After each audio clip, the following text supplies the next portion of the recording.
নমস্কার। আপনি যদি নিজেকে নিচু করে সংসারের সুখ শান্তি সমৃদ্ধি বজায় রাখতে পারেন তাহলে অবশ্যই আপনি নত হবেন, এটা জীবনের রীতি। কিন্তু নিজেকে বারবার নিচু করার মধ্যে কিন্তু সংসারের সুখ সমৃদ্ধি শান্তি বজায় রাখা যায় না। যে মানুষের প্রকৃতি অন্য রকমের হয় সেই মানুষ কিন্তু সর্বদাই চাইবে আপনাকে নত করতে।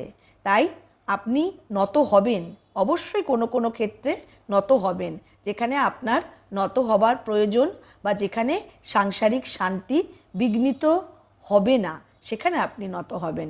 কিন্তু যদি আপনি বারবার নত হন তাহলে আপনার এই প্রকৃতিটা আপনার জীবনের সঙ্গে মিশে যাবে, তখন আপনি নিজেকে আর সংশোধন করতে পারবেন না। ভালোবাসার স্থান কিন্তু বুকে, ভালোবাসার স্থান নত হওয়ার মধ্যে নয়, পায়ে পড়ার মধ্যে নয়। এই কথাটি অবশ্যই স্মরণে রাখবেন। তাই নিজে সবসময় মাথা উঁচু করে চলবেন, সমাজের কাছে, সাধারণ মানুষের কাছে, ঘরের কাছে, নিজের ব্যক্তিত্ব নিজের কাছে। সুস্থ থাকুন, ভালো থাকুন, সমৃদ্ধ হন। অবশ্যই এই চ্যানেলটিকে যদি ভালো লাগে, যদি সত্যি কথাগুলো আপনাদের লাভদায়ক হয় তাহলে সাবস্ক্রাইব করবার অনুরোধ রইল। আর কমেন্ট সেকশনে এই মতামতগুলো আপনাদের পেশ করবেন যে আমি সত্যি বলছি নাকি এটা মিথ্যে। নমস্কার।